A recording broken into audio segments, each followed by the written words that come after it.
Ala Rasulihil Karim. InsyaAllah pagi ini kita dengar beberapa hadis mengenai pentingnya menjaga lidah. Bismillahirrahmanirrahim.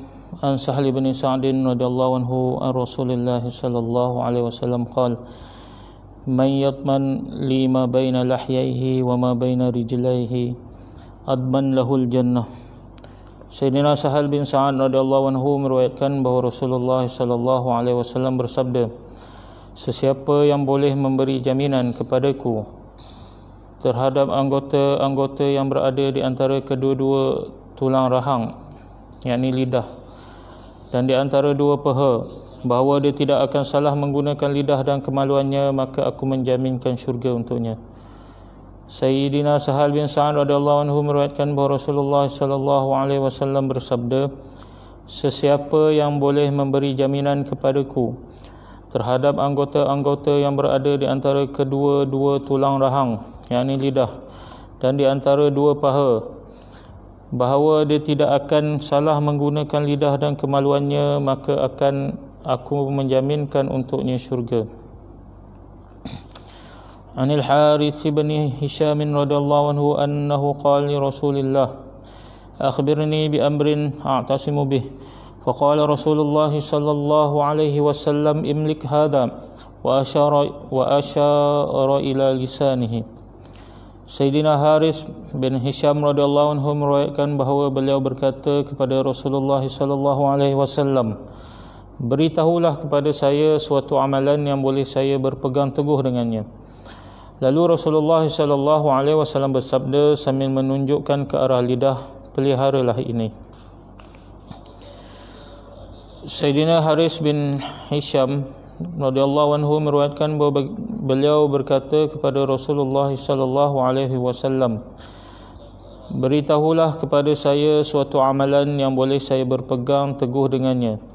Lalu Rasulullah sallallahu alaihi wasallam pun bersabda sambil menunjukkan ke arah lidah, peliharalah ini.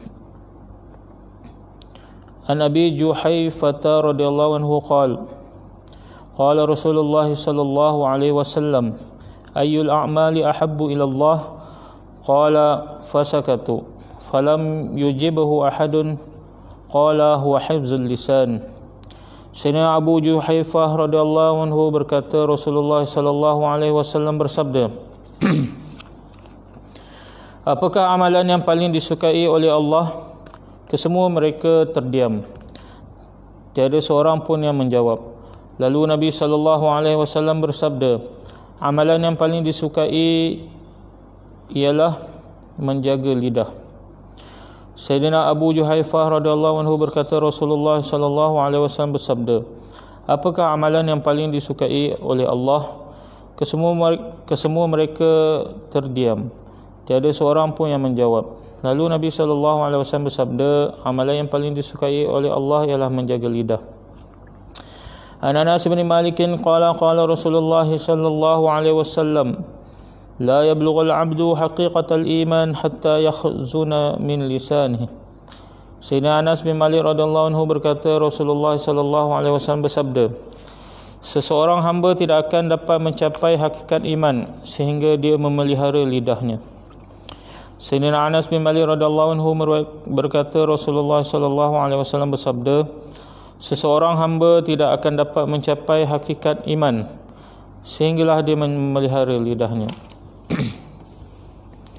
An Uqbah bin Amir qala qultu ya Rasulullah man najah, qala imlik alayka lisanak wal yas'aka baituk wabki ala khati'atik. Sayyidina Uqbah bin Amir radhiyallahu anhu berkata, saya bertanya kepada Rasulullah sallallahu alaihi wasallam, ya Rasulullah, apakah cara untuk mendapatkan keselamatan? Baginda Rasulullah sallallahu alaihi wasallam menjawab, peliharalah lidah kamu, tinggallah dalam rumah kamu, jangan ke sana kemari tanpa tujuan, dan menangislah atas kesalahan-kesalahan kamu. Sayyidina Uqbah bin Amir radhiyallahu anhu berkata, saya bertanya kepada Rasulullah sallallahu alaihi wasallam, ya Rasulullah, apakah cara untuk mendapatkan keselamatan?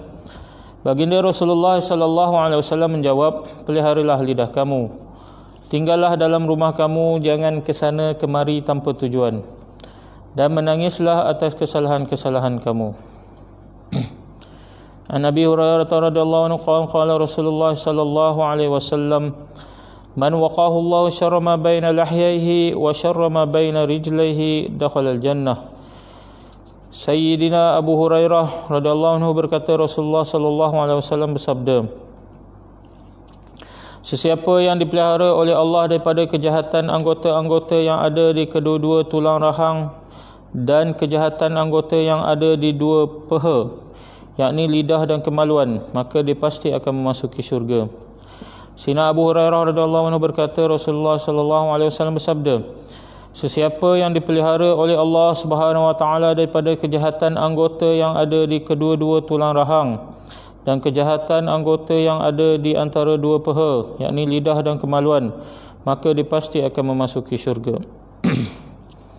Keterangan.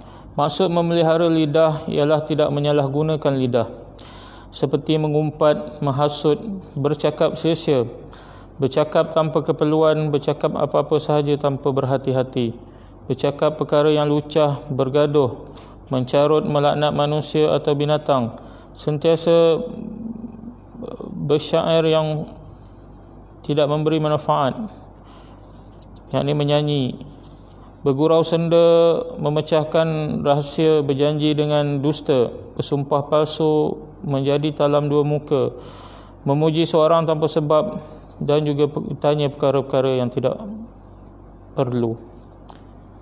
InsyaAllah kita telah dengar beberapa buah hadis mengenai pentingnya kita menjaga lidah. Nabi SAW menjamin orang yang dapat jaga lidah dan juga kemaluan dia, insyaAllah